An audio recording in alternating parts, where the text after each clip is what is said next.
안녕하세요.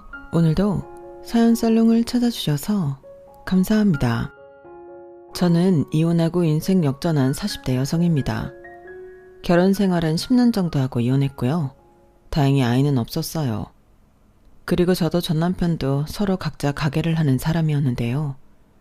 자영업자들이라면 아실 테지만 코로나 시기를 겪으면서 저도 남편도 많이 힘들었어요.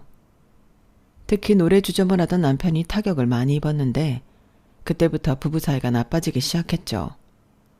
사실 그 전까지는 저만의 착각일 수 있겠지만 나름 인고 부부였거든요. 저희 두 사람은 한 동네 한 건물에서 장사를 하다 만났어요. 저는 건물 1층에서 작은 카페를 운영하고 있었고 남편은 같은 건물 꼭대기층에서 라이브 노래 주점을 운영하고 있었는데 오고 가며 매일 얼굴을 보다 보니 누가 먼저랄 것도 없이 마음이 통하게 되었죠. 특히 남편은 자기 가게에 대한 애정도 많았는데 얼마나 가게에 올인하고 있었음. 초저녁 오픈임에도 불구하고 남편은 11시면 벌써 가게에서 살다시피 했어요. 그리고 요리하는 것도 좋아해서 안주 겸 식사 메뉴를 자기가 종종 개발하기도 했는데 그 음식을 저한테 시식해달라고 하면서 제 카페에 종종 들르곤 했었죠. 정희씨, 이것 좀 드셔보세요. 제가 이번에 메뉴에 넣으려고 샐러드를 만들었는데 정희씨 생각이 나서. 와, 샐러드요? 저 샐러드 진짜 좋아하는데. 감사합니다. 그런데 이렇게 매번 얻어먹어서 어떡하죠? 조금만 기다리세요. 제가 크로플이라도 구워드릴게요. 아유, 안 그러셔도 되는데. 그럼 사양하지 않고 기다리겠습니다. 정희씨가 구워주는 크로플 진짜 맛있잖아요. 커피도 너무 맛있어요. 내가 다른 데 가서 커피를 못 마신다니까요. 정희씨 때문에 제 입맛이 너무 높아졌어요. 어머, 명석씨는 어쩜 그렇게 말을 잘해요? 그래서 그렇게 가게에 손님이 많은가? 옆에 사장님한테 들었는데 우리 건물 상가 중에 명석씨네 가게 손님이 대부분이라면서요? 비결이 뭐예요? 비결이요? 그건 비밀이죠. 나중에 우리 와이프한테 알려줄 거예요. 우와, 그 와이프 누구신지 모르지만 진짜 부럽네요. 여기 크로플이요. 커피도 아이스로 드릴 테니 자리에 앉으셔서 천천히 드시고 가세요. 어차피 오픈 시간까지 많이 남았잖아요. 아유, 제가 또 아이스 좋아하는 걸 어떻게 하시고. 그러지 말고 주문 손님 없는데 같이 먹어요. 크로플이랑 샐러드랑 어쩐지 어울릴 것 같은데요. 우리처럼. 네? 저는 남편의 갑작스러운 말에 조금은 당황했었어요. 하지만 그게 싫지는 않았는데요. 저도 남편한테 쭉 호감이 있었거든요.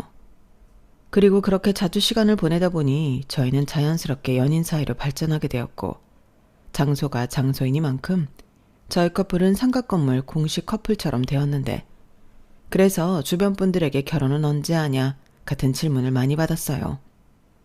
아무래도 홍기가 꽉 찬 남녀가 사귀다 보니 저희보다 나이가 많은 어른들 눈에는 시간을 끌 필요 없이 얼른 시집 장가를 가야 한다고 생각하시는 것 같았어요. 그리고 저희가 그 영향을 안 받았다고 할 순 없는데 매일 얼굴을 보다 보니 남들 1년 만날 때 저희는 2, 3년 만난 기분이 들어 어른들 말처럼 이제 결혼을 해야 하는 게 아닐까 생각하게 되더라고요. 그리고 어느 날 남편이 먼저 오늘 자기 가게에 이벤트가 있다고 저한테 카페 마감을 하면 올라와서 일손 좀 도와달라고 SOS를 쳤는데 저는 아침 오픈할 때 출근해 오후 3시면 퇴근하는데 그 이후 시간에는 직원에게 맡기고 카페 마감하는 시간에는 다시 출근해 그날 매출을 계산하고 그 직원이랑 같이 퇴근하는 패턴으로 살았거든요. 그리고 남편 가게는 크리스마스나 연말 같은 날 많이 바빴기 때문에 전부터 종종 남편이 도와달라고 하면 돕기도 했던 저라. 그날은 무슨 이벤트인지 모르지만 도와달라고 하니 아무 생각 없이 마감 후 남편 가게로 향했죠. 그런데 그곳에서 제가 프로포즈를 받게 될 줄은 꿈에도 몰랐는데 지금 생각해도 그 순간은 너무 행복하고 감동적이었어요. 남편이 원래 가수 지망생이었거든요. 그래서 오디션도 많이 보고 데모 테이프도 많이 돌렸는데 애석하게도 연락이 오는 기획사가 없었다고 했어요. 하지만 꿈이 뭔지 남편은 포기하고 싶지 않았고 남들이 자기 꿈을 이루어주지 않는다면 자기가 직접 이루겠다는 마음으로 노래주점을 차렸는데 남편은 적어도 자기 가게에서는 가장 인기 있는 가수였어요. 기타도 어쩜 그렇게 잘 치는지. 남편 노래에 반해 단골된 여자 손님도 많았거든요. 그런데 그날은 사람이 한참 붐빌 시간임에도 불구하고 가게 문을 닫고 남편이 오직 저만을 위해 이벤트를 열어줬는데 여자라면 감동을 받지 않을 수 없었죠. 그렇게 영화 같은 프로포즈를 받고 저희는 양가의 환영 속에 결혼식을 올렸어요. 그런데 둘 다 자기 가게에 애정도 많고 일하는 걸 좋아하니 아이 계획을 세우지 못했는데요. 그 점을 부모님이 많이 아쉬워하셨어요.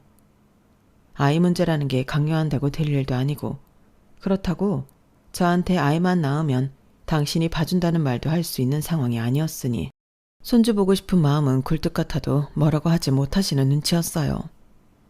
그래서 내심 저는 감사한 마음이 많았는데요. 그렇잖아요.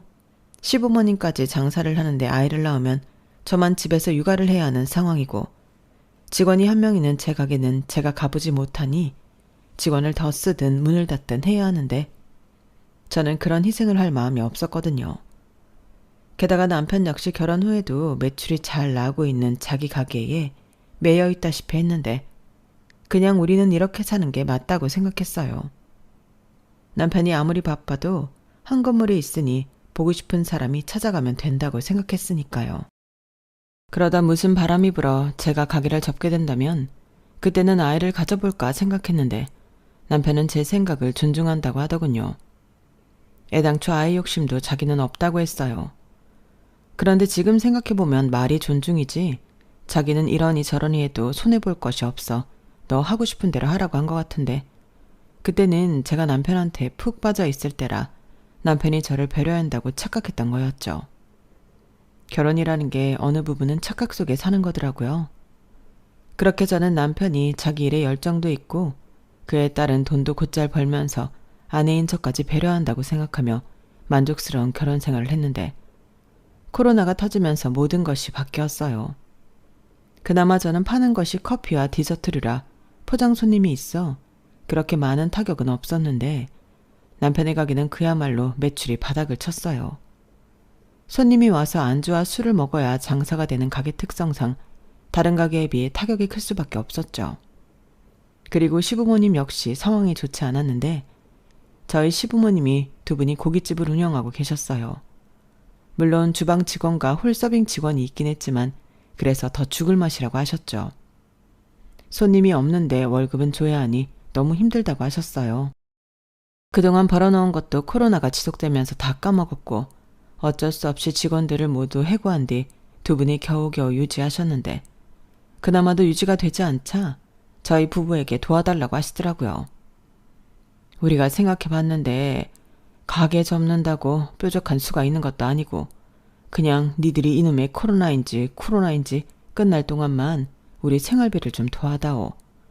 그래, 니들이 도와주면 우리가 최대한 노력해서 나중에 다 갚아주마. 어떡하겠니? 믿는 자식이라고는 아들밖에 없는데 니들도 힘들겠지만 좀 도와줘라. 저 말을 듣는데 진짜 눈앞이 캄캄했어요. 사실 저희도 누굴 도울 형편이 되지 않았거든요. 그래서 제가 좀 좋게 어렵겠다고 얘기를 하려고 했는데 남편이 먼저 선수를 쳤어요. 알겠다고 매달 100만 원씩 보내겠다고 자기 멋대로 대답을 하더라고요. 저는 순간 시부모님이 있는데도 토끼 눈을 하고 남편을 쳐다봤는데 나중에 남편이 자기가 알아서 한다고 저는 신경 쓰지 말라고 하더군요. 저는 그때 속으로 아, 남편이 그래도 돈 나올 구멍은 있나 보구나 라고 생각하며 남편 말대로 신경 쓰지 않았는데 남편이 어느 달부터 생활비를 주지 않더군요. 여보, 지난달도 그렇고 왜 생활비를 안 줘? 뭐? 지금 몰라서 물어보는 거야? 아니면 없는 사람 닥달하려고 시비 거는 거야? 내가 돈이 있는데 안 주겠냐? 척하면 척이지. 돈이 없으니까 못 주는 거잖아. 아니, 그럼 그렇다고 나한테 얘기를 해야지. 나는 매달 받던 생활비가 있으니 그것만 기다리는데 그게 없으면 얼마나 힘들겠어. 힘들어도 나만큼 힘드냐? 자기도 카페 수입 있잖아. 오다 가다 보니까 카페는 그래도 곧잘 되는 것 같던데. 그야 뭐 우리 식구 굶지 않을 정도는 되지만 이 집 대출금이랑 내 수입으로 전부 감당하기 힘들지.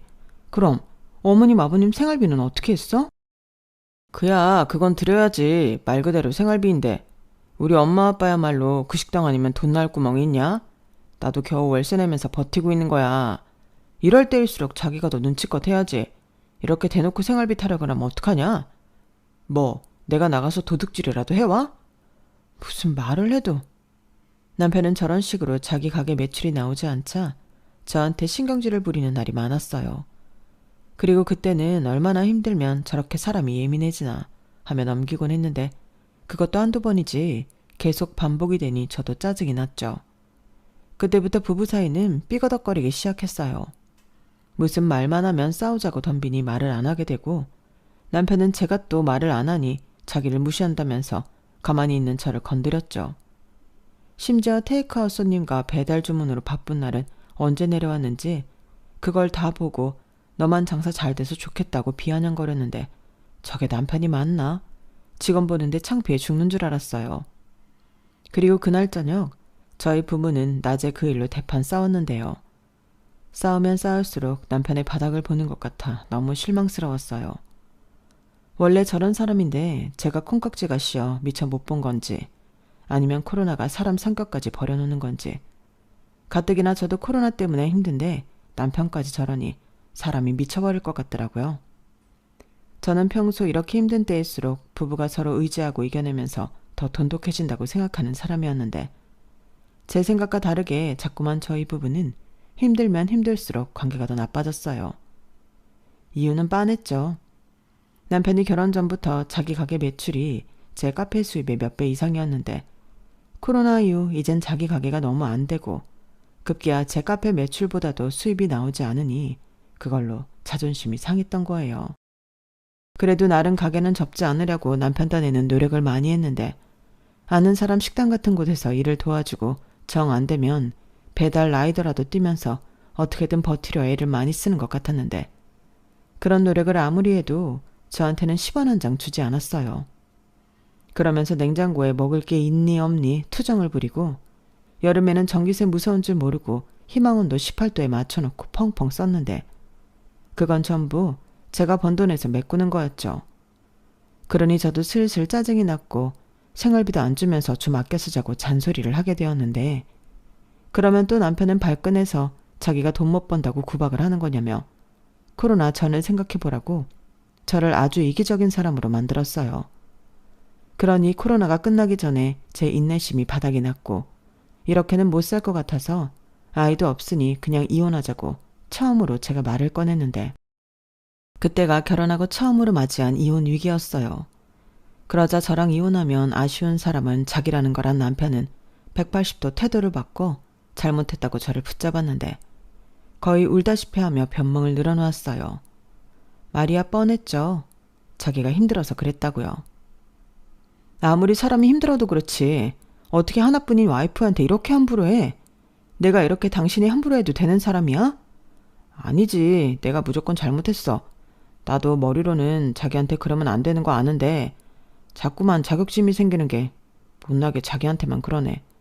자기도 알잖아. 나라는 놈 자존심 빼면 시체라는 거.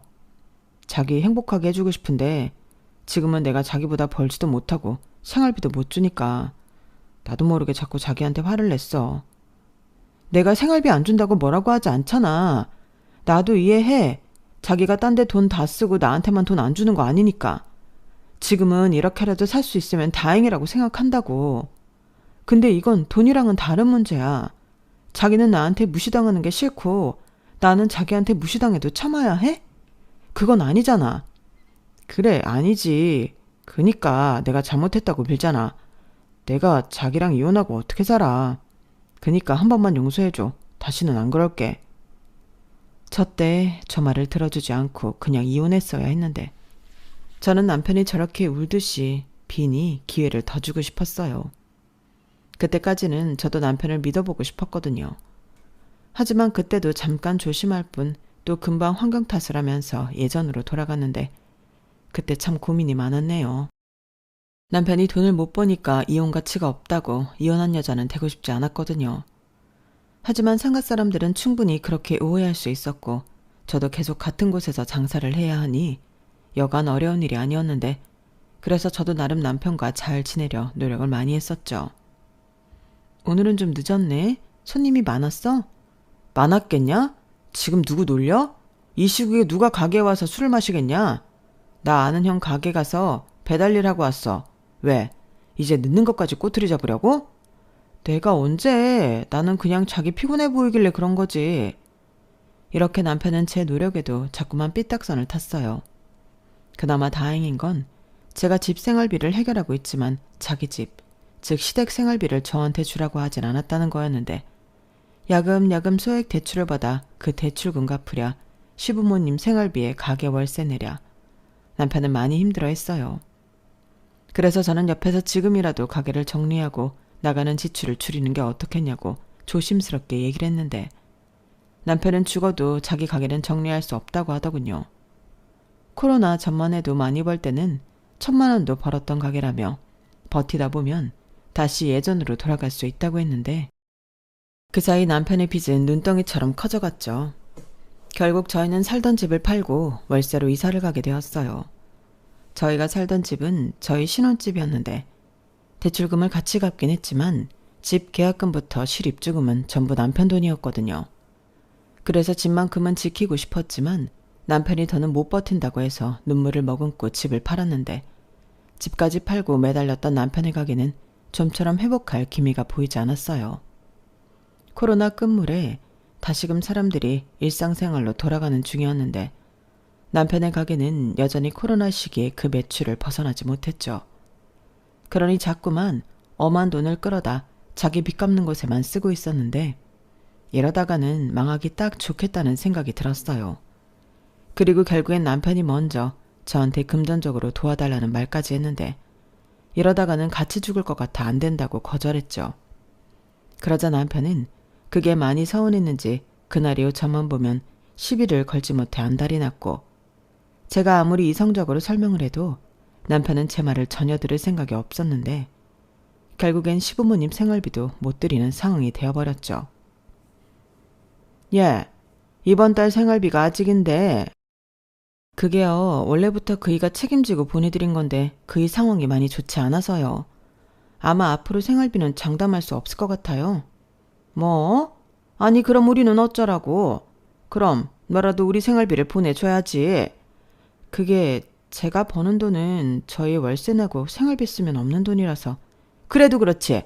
그럼 우리더러 굶어 죽으라는 거냐? 어머니 그러지 마시고 정생활이 어려우시면 그 식당을 정리하시는 게 맞을 것 같아요. 맞긴 뭐가 맞아. 이제 조금씩 사람들이 오기 시작하는데 지금까지 버틴 게 아까워서라도 우리는 그렇게 못하지. 그럼 거기서 나오는 수입으로 사셔야 될 것 같아요. 그이가 가게 매출도 안 나오고 그동안 여기저기 끌어다 쓴 돈 때문에 많이 힘들거든요.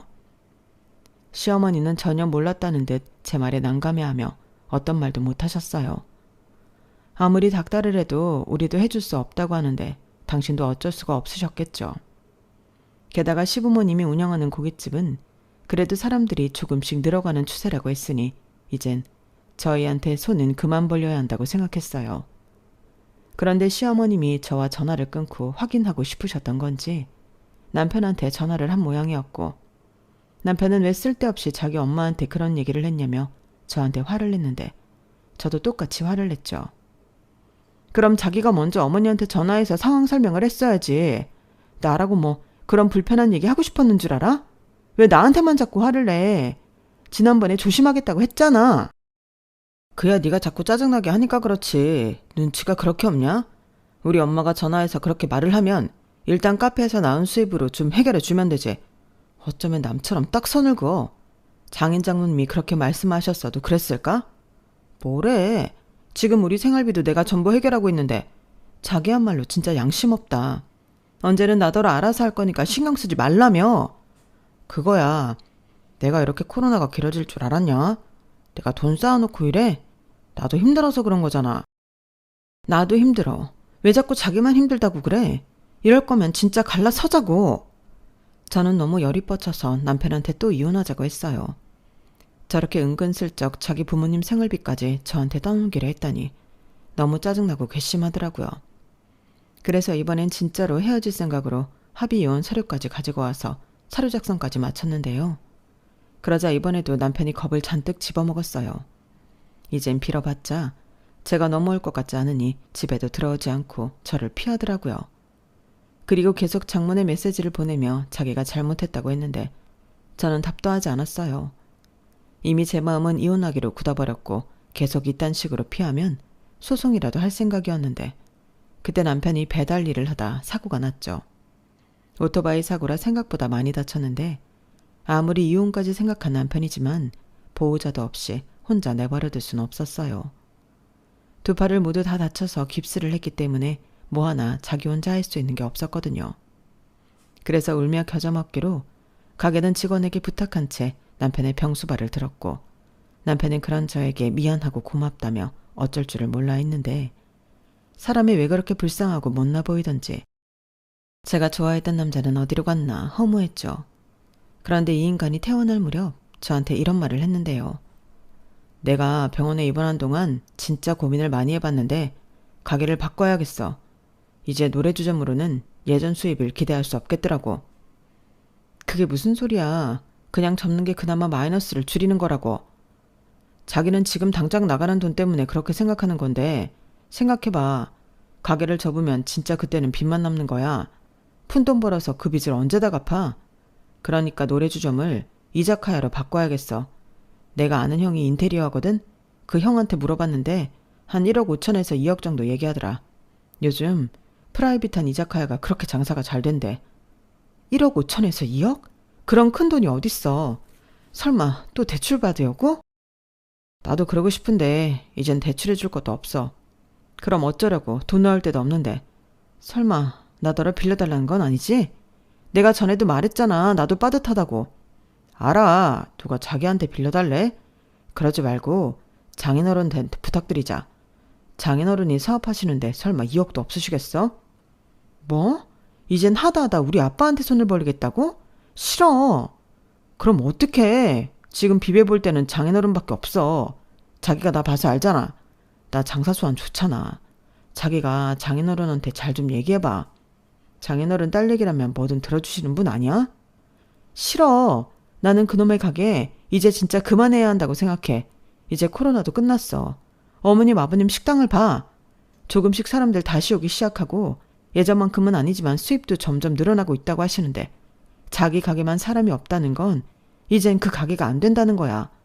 그렇게 이자카야를 하고 싶으면 어머님 아버님한테 도와달라고 해서 다른 데 차려.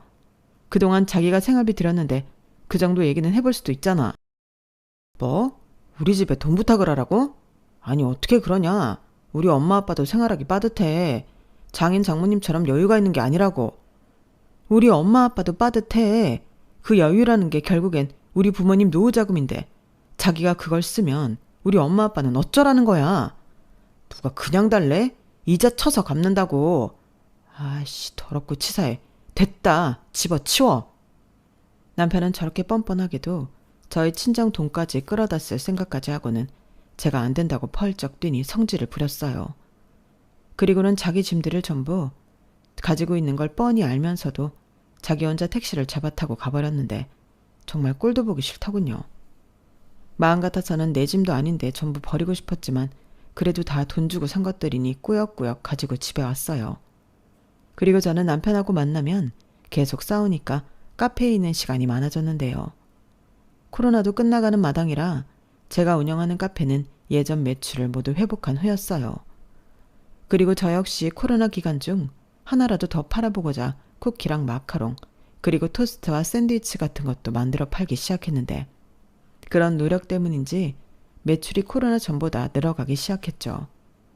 배달 주문도 여전히 많았고 가게에 와서 드시는 손님과 테이크아웃 손님까지 몰리니 눈코 뜰 새 없이 바빴어요.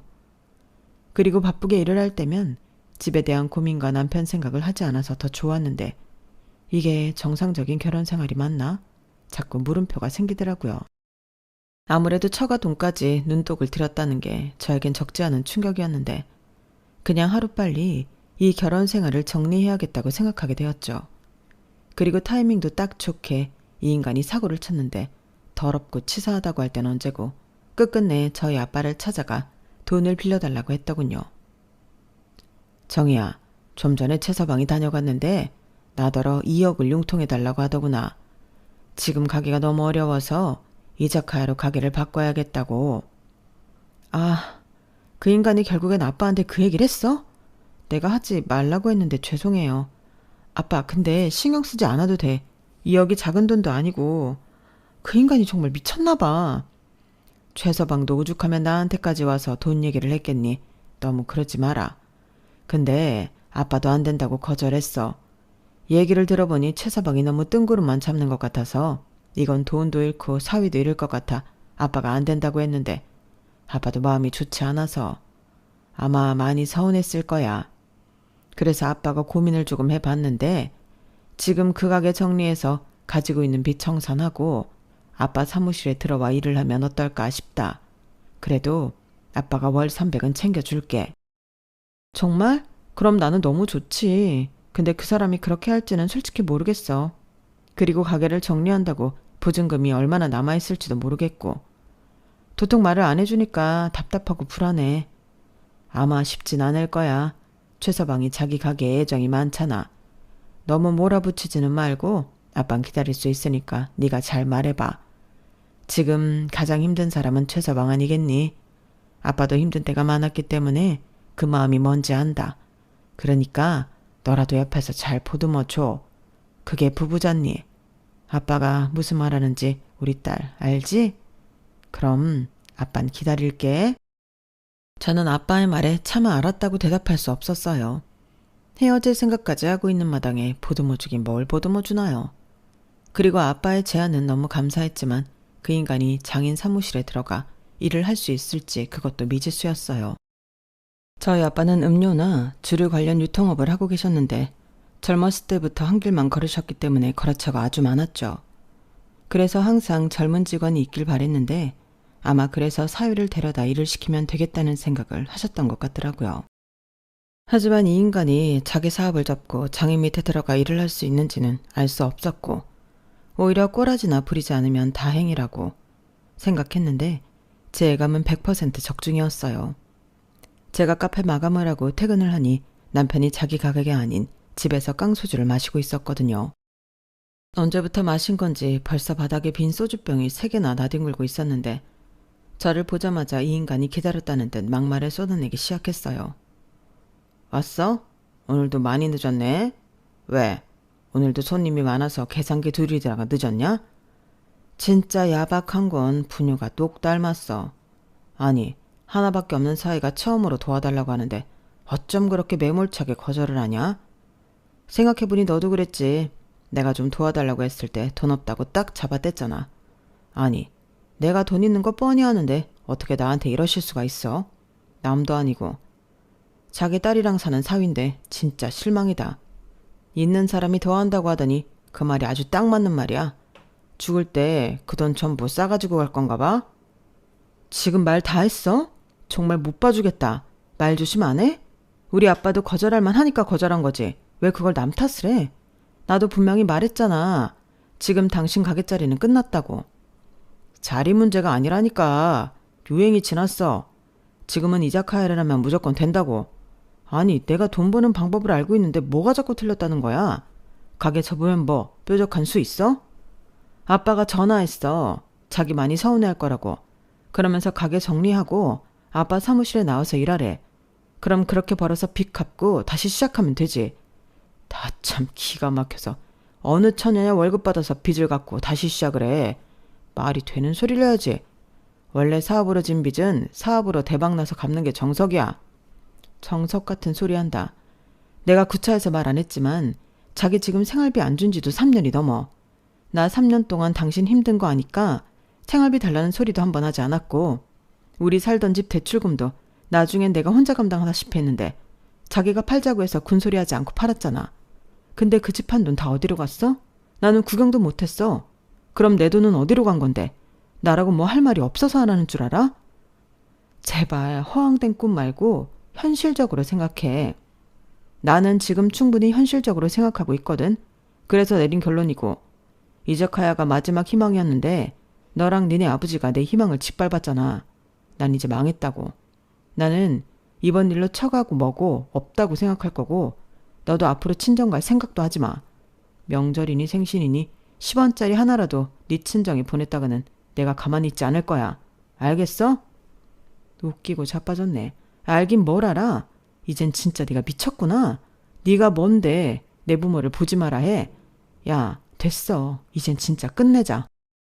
저는 남편의 싸가지 없는 말을 듣고 더는 참을 수 없었어요. 그래서 니는 네 멋대로 살라고 하고 제 짐을 싸서 친정으로 넘어왔는데요. 친정엄마는 제가 가지고 온 가방을 보고 대충 상황을 짐작하신 듯 한숨을 쉬셨어요.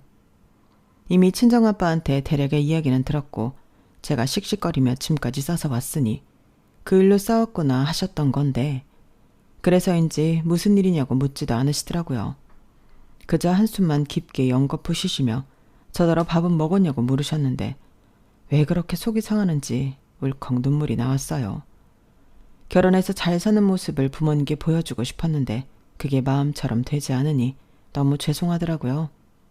그래서 그 다음날 아침 출근하기 전에 친정 부모님께 조심스럽게 이혼하고 싶다는 말씀을 드렸는데 엄마가 먼저 말을 꺼내셨어요. 네가 힘들어서 그런 생각까지 하나 본데 그래도 이혼은 신중하게 생각해봐. 지금 최서방이 힘들어서 그러는 건데 너까지 그러면 네 남편이 살 수 있겠니? 원래 한번 성공해본 사람이 더 옛 명성 때문에 힘들어하는 법이야. 도박꾼들이 왜 도박을 못 끊는지 아니? 돈을 따봤던 기억 때문이란다. 최서방 현명한 사람이니까 금방 현실을 깨닫고 자기 갈 길 찾을 거야. 아니야, 나도 처음엔 그럴 거라고 생각하고 버티고 기다렸는데 좋아질 기미가 없어. 나 돈 때문에 그러는 거 아니야. 그 사람한테 인간적으로 너무 많이 실망했어. 그런 사람인 줄 알았으면 결혼하지 않았을 건데 이렇게 계속 산다는 게 더 끔찍해. 정이 네 생각이 그렇다면 그렇게 해라. 아빠도 그때 최서방을 보니 영 다른 사람 같긴 했다. 그동안 네가 말을 안 해서 우린 모르고 지냈지만 네가 많이 힘들었을 거 생각하면 아빠는 속이 다 타들어가는 것 같아. 네 생각이 그러면 그렇게 해. 대신 네 가게는 다른 곳으로 옮기는 게 좋겠다.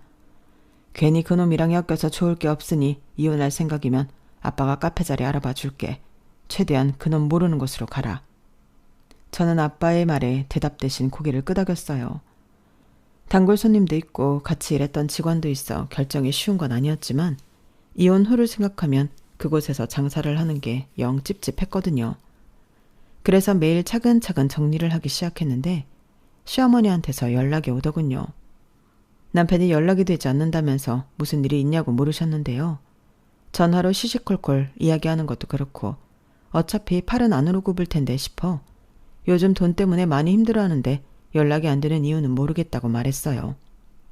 그러자 시어머니는 무슨 남 얘기하는 것처럼 말하냐며 곧장 불편한 내색을 하셨는데 그렇다고 당신 아들이랑 이혼할 거라 그렇다고 말할 수는 없겠더라고요. 그래서 아무 말도 하지 않으니 시어머니가 답답하다는 듯 알겠다고 전화를 끊으셨고 한 3시간 정도 지났을까? 또 전화가 걸려왔어요. 이번에는 상당히 화가 나서 전화를 하셨는데 시어머니는 당신 아들 걱정에 저희 집에 갔었나 보더라고요. 그리고 좁은 거실 바닥에 술에 쪄들어 다 죽어가는 당신 아들을 발견하셨는데 시어머니 표현에 의하면 죽어있는 줄 알았답니다. 너는 부인이라는 게 어쩜 지 남편이 저러고 있는 것도 몰라. 너 짐 싸서 집 나갔다며. 어쩜 사람이 인정머리도 없이 그러냐. 네 남편 돈 잘 벌 때는 좋아 죽더니 이젠 돈 못 번다고 버리는 거야 뭐야? 너 그것밖에 안 되는 인간이었니? 내가 얘기 다 들었다. 사돈도 그래. 애가 거기까지 찾아갔을 때는 정말 간절해서 지푸라기라도 잡고 싶은 심정으로 갔을 텐데 어쩜 그렇게 매몰차게 거절을 해? 진짜 독하다 독해. 이러니 있는 사람들이 더 안다고 하는 거지. 너도 똑같아. 너라도 나서서 니네 부모를 설득해야지. 홀랑 니네 집에 가버리면 어쩌라는 거야. 애가 다 죽어가잖아. 너 이렇게 내 아들 안 챙기고 너 혼자만 살려고 한다면 이혼해라. 우리 아들한테 위자료 넉넉히 주고 깨끗하게 이혼해. 어머니, 위자료를 제가 왜 줘요? 저 그동안 그 사람한테 생활비도 못 받고 제가 번 돈으로 그 사람 먹고 살았어요. 그런데 제가 받아도 시원치 않을 위자료를 그것도 넉넉히 주라고요? 시어머니도 뻔뻔한 건 아들이랑 똑같으시네요. 얘기 다 들으셨다면서 제가 어머니 아들한테 이혼하자고 했다는 말은 못 들으셨어요? 어머님이 그렇게 말씀 안 하셔도 저 이혼할 거예요. 뭐야? 그런데요, 한 가지 짚고 넘어가야 할 문제가 있어요. 제가 돈 때문에 이러는 거라고 생각하시면 오산이거든요. 그랬으면 진즉에 갈라섰죠. 제가 애가 있는 것도 아닌데 무슨 미련이 있어서 살았겠어요. 집 팔고 월세 가야 한다고 했을 때 이혼하고도 남았어요. 그런데 저는 그 사람 믿었고 충분히 기다렸어요. 저 혼자 생활비 공과금 다 부담하면서도 믿고 기다렸는데 어쩌면 어머니까지 그렇게 말씀하세요? 됐고요. 저 억울해서라도 제가 가져올 수 있는 건 전부 가지고 이혼할 거니 어머니 아들한테도 전달해 주세요. 야, 너 지금 뭐라고 했니? 야!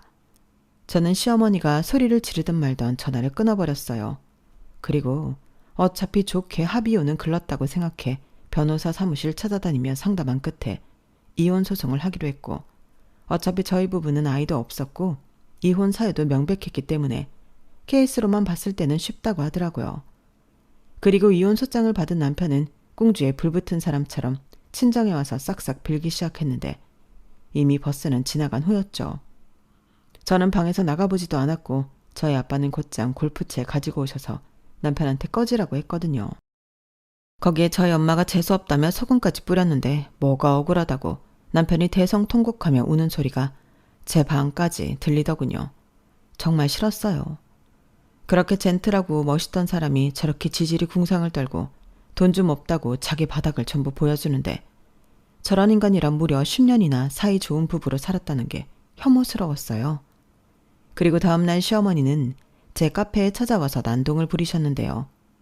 어떻게 자기 아들한테 그럴 수 있냐고 저러 천하의 못된 년이라며 손님들도 있는데 제 카페를 난장판으로 만들었어요. 저는 재빨리 경찰에 신고를 했고 이혼하라고 해서 이혼하는 게 뭐가 문제냐고 저도 참지 않고 싸웠는데 그때 불독 같은 얼굴로 저에게 다가와 제 머리채를 시어머니가 잡더군요. 오죽하면 손님들이 달려와 말렸는데 덕분에 나란히 경찰서에도 가고 아주 볼만했어요. 사정을 다 들은 경찰도 혀를 끌끌 차며 이런 며느리가 세상에 어딨냐고 그러냐고 할 정도로. 이 사람들은 무조건 제가 못된 년이고 저희 부모님이 야박한 사람이라며 가슴을 치셨어요. 자기들이 능력이 있으면 이런 꼴을 안 봤다나? 아무리 제가 돈 때문이 아닌 당신들 인격 문제라고 말을 해도 그 사람들은 제 말을 듣지 않더라고요. 뭐 그렇게 생각해야 당신들 마음이 편한가 본데 저는 하루라도 빨리 이 사람들과 남남이 되고 싶었죠. 그리고 고맙게도 시어머니 난동 사건이 있어 이혼 소송은 급물살을 탔는데요. 제 담당 변호사님이 불안해서 살 수 없다며 최대한 빨리 판결을 내려달라고 호소하셨어요. 그리고 판사님도 동의한다며 저는 제가 원하는 조건으로 이혼하게 되었는데요. 그동안 저 혼자 책임졌던 생활비와 날아간 집에 관련된 상환된 대출금, 거기에 시어머니가 제 가게를 망쳐놓았으니 그거에 대한 보상에 위자료까지 저는 챙길 수 있는 돈을 전부 받을 수 있게 판결이 났죠. 다행히 그 인간이 가게 보증금을 전부 까먹지는 않았더라고요. 그리고 월세로 이사를 오면서 혹시 몰라 계약자를 제 이름으로 해서 월세 보증금까지 제 앞에 떨어지게 되었는데 그 밖에 남은 돈은 차차 뜯어낼 생각이에요. 나중에라도 가게를 하든 취직을 하든 그에 따른 수입은 전부 압류할 수 있다고 했거든요. 그렇게 저는 그 인간들과 법적으로 남이 되었고 저는 카페를 정리해 아빠가 알아봐 주신 곳에 새 카페를 오픈했는데 주변 인프라가 너무 좋아서 신이 났어요. 저희 아빠가 저 힘들게 산 걸 아시고 신경을 많이 쓰셨더라고요. 역세권의 아파트 단지 근처 주변에는 초등학교와 학원 및 여러 식당들이 있었는데 저도 장사를 오래 해봐서 여기서는 무조건 전보다는 장사가 잘 되겠다는 감이 오더라고요. 그 후 저는 하던 대로 성실하게 카페 운영을 해나갔어요. 먼저 같이 일했던 직원도 헤어지는 게 너무 아쉽다며 출퇴근 거리가 좀 있어도 함께 하겠다고 했고 저는 가게 매출이 더 나으면 월급도 더 주겠다며 그 직원과 의기투합했는데 제 예상대로 카페는 정말 잘 되었죠. 처음엔 그냥 카페가 있으니 사람들이 오고 가다 들러 커피를 주문했는데 제가 디저트도 직접 만들고 원두도 직접 블렌딩해서 내린다는 걸 알고는 원두도 팔라고 하며 제가 만든 커피를 좋아하는 사람이 늘어나더라고요. 뭔가 이용하는 사람들 수준이 바뀐 것 같은 그런 기분이 들었는데 덩달아 제 기분도 좋고 장사는 더할 나위 없이 잘 되었어요. 거기에 정말 대박은 제가 이혼하기 전에 청약을 넣었던 아파트가 있는데 그게 당첨이 되었고 저는 3년 뒤 아파트에 입주할 수 있는 자격을 받게 되었는데 어쩐지 이혼하고 나서 승승장구하는 기분이 들더군요. 역시 제 인생의 걸림돌은 그 인간과 그 인간 집이 맞았구나. 뭐 그런 생각도 하면서 이제부터라도 더 열심히 살겠다는 각오를 가졌는데 카페 마감을 하고 집에 오니 집이 시끌시끌했어요.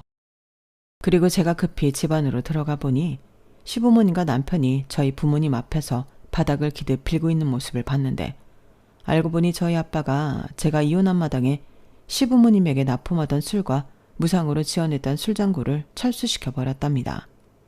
이젠 사돈 식당도 아닌데 그럴 필요가 없다면서요. 그러자 시부모님이 애들 이혼은 이혼이고 이건 아니지 않냐며 사정을 하러 오신 건데 그 길에 남편도 따라온 모양이었어요. 그리고 저를 발견하고는 저한테 도와달라고 하는데 도망치듯 방에 들어가 버렸습니다. 이제 와서 제가 나설 이유도 없고 저희 아빠도 사돈이라고 시부모님 식당에 납품할 이유도 없잖아요. 그도 그럴 게 원래부터 시부모님 식당과 남편의 주점에 들어가는 술을 저희 아빠가 원가만 받고 넣어주고 있었거든요. 그러니 이제 와서 다른 곳과 거래를 한다면 예전과는 다른 많은 돈을 내야 하니 발등에 불 떨어진 사람들처럼 몰려온 건데 저희 아빠는 단호했어요. 지금 당장 돌아가지 않으면 경찰에 신고하겠다고 핸드폰을 들어 112 버튼을 누르니 서슬퍼런 눈으로 시어머니가 거 사람이 그러는 거 아닙니다. 그래도 한때는 가족이었는데 어쩌면 딸년이나 애비나 매몰차기가 똑같습니까? 이 집은 뭐 평생 잘만 살 것 같은가 보죠? 벌 받을 거예요. 암요 1000벌 받을 겁니다. 내가 아주 오래오래 살아서 두 눈 뜨고 지켜볼 거예요. 라면 무슨 저주인 양 큰 소리를 쳤는데 저희 엄마가 선반에 올려놓은 십자가 들고 와서 시부모님한테 나가라고 휘두르셨어요. 그리고 뒤질세라 이렇게 말씀하셨는데요. 우리처럼 선량하고 양심적으로 사는 사람이 없는데 무슨 악담을 그렇게 하십니까? 그러니까 내 딸이 못 살겠다고 이혼한 거죠. 그 집은 돈이 문제가 아니라 그 입이 문제고 성격이 문제예요. 그 성격 못 고치면 평생 지금처럼 살 겁니다. 저희 엄마가 그렇게 말하니 시어머니도 더 열이 받아서 아득바득 소리를 지르더라고요. 그리고 그 사이 경찰들이 도착했는데 경찰분들이 오시고는 상황은 아주 빨리 정리가 되었어요. 그리고 저희 아빠는 2번 다시 이런 일이 또 생긴다면 당신의 모든 인맥을 총동원해 시부모님 식당에 주류와 음료를 납품받지 못하게 하겠다고 쐐기를 박으셨는데요. 그 말 덕인지 그 이후 그 사람들과는 마주칠 일이 없었어요. 저는 아파트가 완공이 되고 기쁜 마음으로 입주를 했고 현재는 싱글 라이프를 즐기고 있는데 카페도 잘 되고 좋은 집에 살고 있으니 성공한 여자가 된 기분으로 살고 있습니다. 참 공교롭게도 이혼하고 제가 더 잘 된 느낌이라 이혼하길 정말 잘했다는 생각을 하고 있어요. 그리고 예전에 카페를 했던 곳 사장님들과는 종종 연락을 하는데 그 인간은 결국엔 자기 주점뿐만 아니라 부모님 식당까지 말아먹게 해서 이젠 어디로 갔는지 알 수 없다고 하더라고요. 3년 사이 무슨 문제가 있었는지 자세한 이야기는 모르지만 예상하건대 돈 때문이 아니었을까 생각합니다. 그 사람들은 장사를 하는 사람들이라 그런지 돈에 울고 돈에 웃고 돈에 죽고 살고 하잖아요. 비록 받아야 할 돈을 전부 받지 못한 것이 좀 아쉽긴 하지만 저는 사실상 포기했습니다. 뭐 그 인간한테 돈이 있어야 받아오죠. 그리고 나중에라도 정말 그 인간 말처럼 사업으로 망한 거 사업으로 일어난다면 그때 가서 받아도 된다고 생각해요. 제가 지금 당장 그 돈이 아쉬운 게 아니거든요. 그리고 저는 애당초 돈에 그렇게 연연하고 싶진 않은데요. 돈이라는 게 없는 것보다야 있는 게 좋긴 하지만 그렇다고 돈 때문에 소중한 사람한테 상처 주는 건 아니라고 생각하기 때문입니다. 어려운 시기에 같이 극복하고 더 끈끈해지는 사람들이 있잖아요. 저도 남편과 그러기를 바랬어요. 하지만 제가 선택한 사람은 그런 그릇이 못 되었고 애석하지만 이혼이라는 결말에 이르게 되었는데 저는 이혼 후 더 행복한 삶을 살게 되었으니 모든 것이 잘 되었다고 생각하기로 했습니다. 뭐든 긍정적으로 생각하는 게 속이 편하니까요. 그리고 이젠 뒤는 돌아보지 않고 미래를 위해 열심히 살아갈 생각입니다. 제가 이혼하고 남자를 소개해주겠다는 연락을 종종 받는데 이젠 남자도 싫더라고요. 아무리 좋은 사람이라도 그 사람한테 실망하고 상처받은 일은 다시는 하고 싶지 않아요. 그리고 지금은 남자보다는 혼자 자유롭게 하고 싶은 일을 할 생각인데 이젠 직원도 몇 명 더 뽑아서 자주는 어려워도 친정엄마랑 여행도 다니고 제 삶이 좀 더 풍성해질 수 있도록 많은 도전을 해볼 생각이에요. 전에는 좋아하는 일이긴 했지만 카페 운영을 정말 생계 때문에 했는데 요즘은 여유가 생겨 그런지 일도 제 인생도 풍요로워지는 기분입니다. 그리고 지금 이대로 쭉 사는 게 지금 인생 목표인데요. 더 이상의 굴곡진 인생은 정말이지 사양이거든요. 그러니 남은 인생 제가 더 즐겁고 신나게 살 수 있도록 많은 격려와 응원 부탁드립니다. 제 사연은 여기까지예요.